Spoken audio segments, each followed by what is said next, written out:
Charlando con un repaso por la información más destacada y entrevistas de interés. Conduce José Ángel Gutiérrez. Encantado de saludarle como siempre. Su servidor José Ángel Gutiérrez le invita a que nos acompañe durante los siguientes minutos en su espacio Charlando con. Mire, pues vaya que hay muchos asuntos por referir. Ya en otros segmentos de este podcast le he citado de paso la expectativa que existe por lo que pueda suceder una vez que inicie funciones Donald Trump como presidente en este segundo mandato de los Estados Unidos, particularmente por lo que tiene que ver con las deportaciones y con ahora inclusive una instancia oficial que dice estará creada para la aplicación de aranceles. Es decir, Donald Trump sigue con estas amenazas de aplicar aranceles a productos extranjeros, incluidos y en buena medida, por supuesto, mexicanos. Hay que ver cómo se ponen las cosas en esta materia, porque pues esto puede cambiar el panorama del cual vamos a platicar justamente en este momento y que seguro nuestro invitado de hoy pues ya lo tiene por demás considerado. Y me da gusto saludar al doctor Alejandro Rodríguez Magaña. Es profesor de la Academia de Finanzas en la Universidad Panamericana en Guadalajara, en el campus Guadalajara. Y yo le agradezco, doctor, que nos acompañe justo para hablar acerca de esto, de las expectativas económicas para 2025. ¿Cómo está?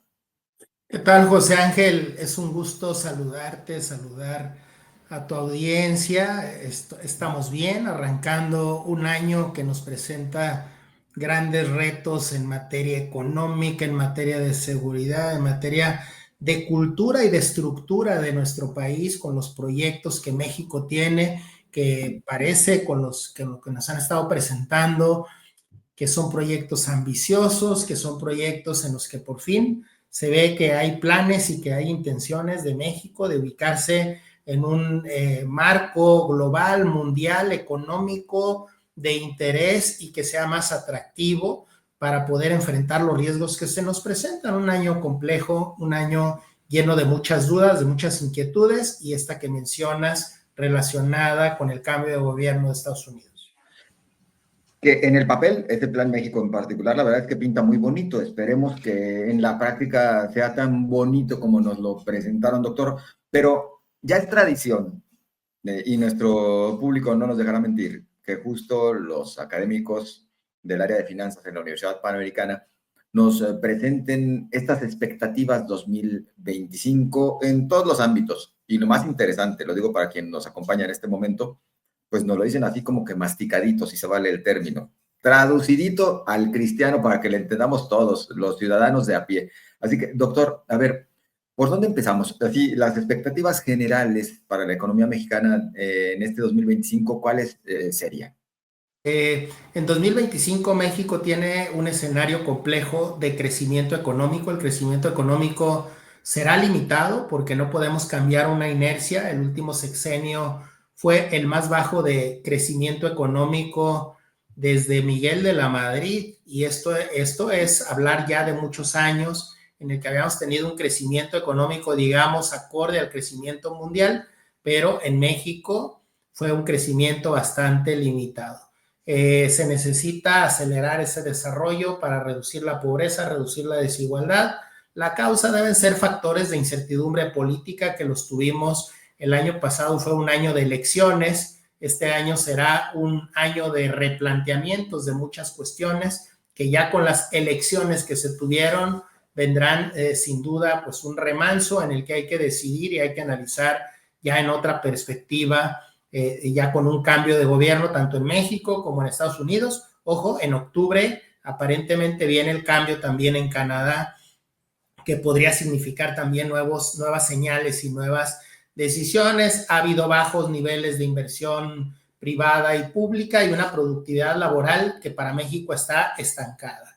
La solución para esto será fomentar la inversión en sectores estratégicos, mejorar la infraestructura y promover desde luego una cultura de innovación que para nuestro país es una asignatura por ahí muy pendiente. El segundo elemento que nos debe de preocupar es la inflación, la estabilidad de precios. Hemos visto los bancos centrales en el mundo haciendo un esfuerzo por moderar lo que sería el incremento creciente y sostenido en los precios que se había tenido a lo largo de pospandemia por esta ruptura de las cadenas de suministro. Al parecer eso empieza a llegar a la normalidad, la presión en los precios se da porque no logra encontrarse la oferta y la demanda tanto de los productos terminados como de los bienes intermedios y las materias primas. Esto ocasiona pues que ante una demanda creciente con una oferta limitada, los precios suben. Las tasas de interés han sido un aliciente para esa inflación, tuvieron su justificación en su momento. A nivel mundial las tasas de interés subieron. Hoy los bancos centrales están tomando decisiones de ir bajando paulatinamente las tasas de interés. Esta disminución de las tasas de interés se está dando de manera global. México no es la excepción, pero México está en un escenario de tasas de interés altos. Países con inflación similar a México tuvieron que incrementar sus tasas de interés, pero no a los niveles que el Banco de México lo hizo. Ese es un elemento al que hay que darle mucho seguimiento, que podríamos decir que la causa de eso es la dependencia que tenemos tan fuerte de importaciones, la vulnerabilidad en el costo de los combustibles, en el costo de algunos alimentos, y la solución sin duda sería fortalecer una producción interna, especialmente en alimentos, en energía, para reducir esa dependencia de las importaciones.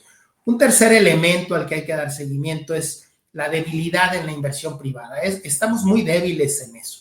La incertidumbre regulatoria, lo que ha pasado en México con las recientes reformas constitucionales, las tensiones entre el gobierno y el sector privado han frenado los proyectos de inversión. Las decisiones de inversión que tomamos en las empresas van ligadas con la certidumbre y con la probabilidad de obtener un payback, un beneficio futuro por esa inversión que estamos realizando.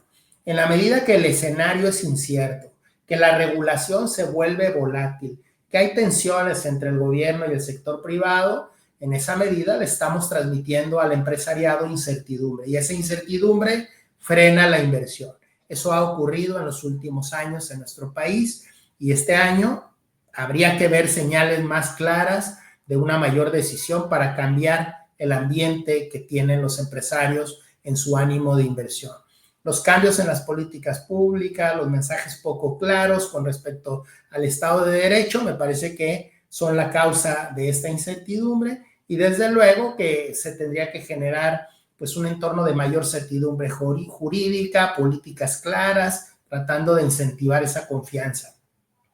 Otro elemento es el sector energético. Me parece que la transición hacia las energías limpias ha sido muy lenta. Hoy vemos conflictos geopolíticos relacionados con territorios donde pasan ductos, con territorios donde hay pues petróleo. No hemos visto de manera global así una decisión clara de lo que significa producir con energías limpias. Generamos autos eléctricos, autos híbridos, pero ¿qué crees? Los lugares donde se conecta a la energía para recargarse están generados y producidos con energías fósiles. De alguna u otra manera no nos hemos independizado de ello. Hay tensiones por el fortalecimiento en nuestro país de empresas como Pemex, como la Comisión Federal de Electricidad, pero con reformas energéticas que se echaron para atrás en años recientes y que ya estaban dando un resultado. La causa es que dependemos mucho de combustibles fósiles todavía, hay una infraestructura insuficiente en energías renovables y tendríamos que diseñar políticas para diversificar lo que es una matriz energética, atraer inversiones en energías limpias. Nuestro país tiene otro reto serio, la desigualdad regional. Hay importantes diferencias en el desarrollo entre el norte, el centro, el sur de nuestro país. Falta infraestructura, faltan temas tan elementales como la conectividad, energía eléctrica, oportunidades. Hay regiones muy, muy rezagadas en educación y no lo vamos a lograr poniendo empresas, honestamente, ¿sí? Porque la empresa requiere un ecosistema, requiere redes, requiere carreteras, requiere seguridad, requiere mente de obra, requiere personal calificado, y alrededor, en el entorno de un ambiente de negocio, sabemos que existen hoteles, existen restaurantes, existen colegios, existen posgrados, existen una cantidad importante de productos y servicios que deben de acompañar ese crecimiento. Si queremos que el crecimiento de una región rezagada se dé de manera decidida y sostenida, tendría que haber vías férreas, tendría que haber carreteras y autopistas, tendría que haber seguridad que garantice al inversionista que puede instalarse en ese país o en ese estado, perdón, en esa región y tener los resultados buscados. Agua, energía eléctrica suficientes también, tan solo por mencionar, ¿no? Así es, así es. Empleo, educación, relaciones comerciales, el tema del TEMEC sin duda es un gran tema. Desde luego, México tiene que estar en la ola del cambio climático y la sostenibilidad y lo relacionado con la deuda pública, que debemos de mantener pues, un manejo responsable de la deuda pública sin comprometer el gasto en sectores claves como la salud, como la educación. Hemos tenido un incremento impresionante en el gasto social y hemos tenido un menor crecimiento económico. Tenemos que mejorar la recaudación fiscal y reducir, desde luego, para nuestro país los gastos innecesarios. Estamos invirtiendo, ¿sí? Perdón, es que menciona, doctor, este tema de la deuda pública. Pues lo lamentable es que ya estamos metidos en ese problema. Y Sí. También lo lamentable es que ya se ha reducido justamente ese recurso que usted menciona, al cual no se le tendría que haber hecho uso, el que tiene que ver con la salud, con la educación, con la seguridad. Pues dígame, ¿en qué ámbito no se ha visto reducción en obra pública y todo por esta deuda que ya se arrastra del sexenio pasado? Desde luego, y vamos a ver en la composición de la estructura de los gastos del gobierno federal que el gasto más importante por mucho es el gasto en pensiones y el segundo gasto más importante de las finanzas públicas está relacionado con el servicio de la deuda. Efectivamente, estamos gastando, pero estamos gastando mal. Cuando hay necesidades de gastar para nuestro país en temas relacionados, por ejemplo, con la educación, con la alimentación, con la salud. Oiga, doctor, justamente muy ligado con esto, ese presupuesto que se debería de estar destinando a este tipo de gasto. ¿Cuál es la expectativa en este 2025 para la economía de los mexicanos, así muy directamente, para esta microeconomía, la de las familias? Sabemos que depende de muchas variables, inclusive aspectos muy personales o familiares y de la dedicación al trabajo, etcétera, etcétera, pero ¿se puede hablar de alguna expectativa así a nivel micro? Sí, sin duda las familias tienen que tomar medidas y sobre todo ahora que estamos en plena cuesta de enero, la famosa cuesta de enero, un momento en el que las finanzas de las familias sufren un poco por los gastos fuertes que se tuvieron en el cierre del año anterior, porque hubo fiesta, porque hubo algarabía, porque el aguinaldo no alcanzó y porque quizá en algunos casos se tuvo que recurrir a la tarjeta de crédito y algún otro mecanismo de endeudamiento. A eso le sumamos que en el arranque del año se empiezan a sufrir incrementos de precios, pagos de servicios, reinicio de estudios, colegiaturas, útiles escolares, pago de contribuciones, prediales, aguas, CFE, en fin, una serie de gastos que se vienen a acumular y que nos llevan a una consecuencia de la cuesta de enero. Esta cuesta de enero que se complica si no supimos manejar las finanzas. Lo que yo podría sugerir es recurrir a los beneficios que se tengan por ahí acumulados, si hay algún ahorro, pagar las deudas más onerosas, reestructurar alguna deuda, aprovechar descuentos y beneficios que se puedan tener en algunos pagos de contribuciones y tratar desde luego con mucha honorabilidad de hacer frente a la deuda contraída y que no nos vuelva a ocurrir en el 2025 y habrá que hacer un plan financiero adecuado para poder enfrentar el nuevo año. Doctor, hablábamos, y justo al inicio de esta charla lo comentaba un servidor, acerca de las otras expectativas, las que van muy ligadas, sí, con nuestra economía para este 2025 y que tienen que ver con factores externos, particularmente con nuestro vecino del norte y principal socio comercial, los Estados Unidos. Llega a un segundo mandato un Donald Trump más fortalecido que en su anterior mandato, hoy con un legislativo a su favor, por lo menos durante los siguientes 2 años, y con pues, planteamientos muy duros. Uno, la posible aplicación de aranceles, que ya anunció la creación de una agencia especial para ello, para el cobro de aranceles. Dos, la deportación masiva de migrantes. Y bueno, todo esto termina por sí afectar a México, impactarle seguramente de manera negativa. ¿Esto cómo puede cambiar las expectativas de una eventual recuperación después de la pandemia y después de la crisis por inflación del año pasado? Sí, a ver, puede afectar mucho porque las amenazas que está planteando el ahora, pues ya presidente Donald Trump, que asume pues ya este fin de semana el segundo periodo de un gobierno pausado, de una transición que fue para él en el ámbito político personal bastante complicado, enfrentó una serie de situaciones personales y sociales que tuvo que resolver. Un Donald Trump que viene renovado, que viene con las clásicas y las típicas amenazas. No es nada nuevo, Donald Trump ya había tenido todas esas pues intentos de ejercer una política más dura contra México, pero hay una diferencia importante. Donald Trump en su periodo anterior tuvo que tomar quizá algunas precauciones porque quería reelegirse y tenía la expectativa, y de hecho se postuló y compitió con Joe Biden por la presidencia y perdió. Pero ahora no, ahora es un Donald Trump que no tiene ese riesgo, que parecería que tendríamos que creer las amenazas, tendríamos que, quizá no totales, quizá parciales, quizá paulatinas.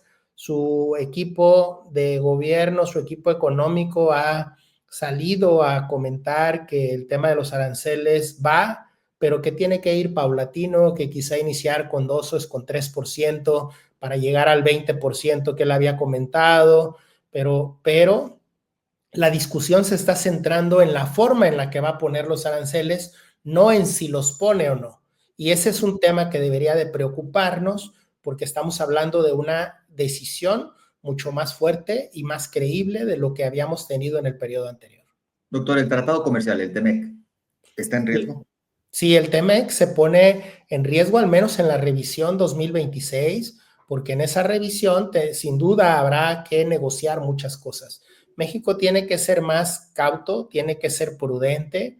Me parece que tendría que ir haciendo una agenda de trabajo, pues con plan A, plan B y plan C. Me parece que ya estamos poniendo los medios para captar esa mano de obra que viene deportada. Me parece que estaríamos nosotros también pensando en de qué manera pues tratar de poner algún arancel a productos chinos, que ya lo estamos, ya hay iniciativas al respecto, de tal suerte que le baje un poquito la presión a esta relación comercial con los Estados Unidos. El tema de Canadá sin duda también es serio, ya está costando cambios que podrían ser anticipados en el gobierno canadiense y que sí tendríamos que cuestionarlo. Ahora bien, para Estados Unidos somos el principal socio comercial, no lo perdamos de vista. Me parece que en algún momento de la historia no hemos sido ese elemento tan atractivo para Estados Unidos. Creo que estamos en el momento máximo de atracción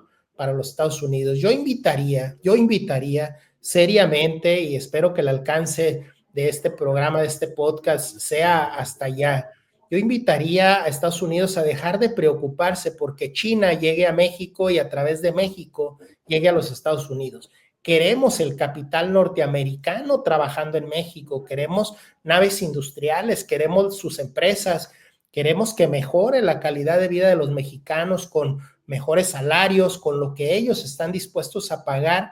No busquen otros países, tienen un socio comercial importante hacia el sur, con muchas ventajas, con un TEMEC que puede crear un ecosistema industrial bastante favorable. No tiene por qué pensar en un estado de la Unión Americana y en tratar de asumir controles y políticas, no, simple y sencillamente el tema comercial, industrial, en el que México y Canadá podrían ser, ahora sí, los principales socios no comerciales, industriales de la Unión Americana, con capitales muy fuertes, con un bloque que se fortalezca en conjunto y que vayamos caminando hacia un desarrollo en paralelo.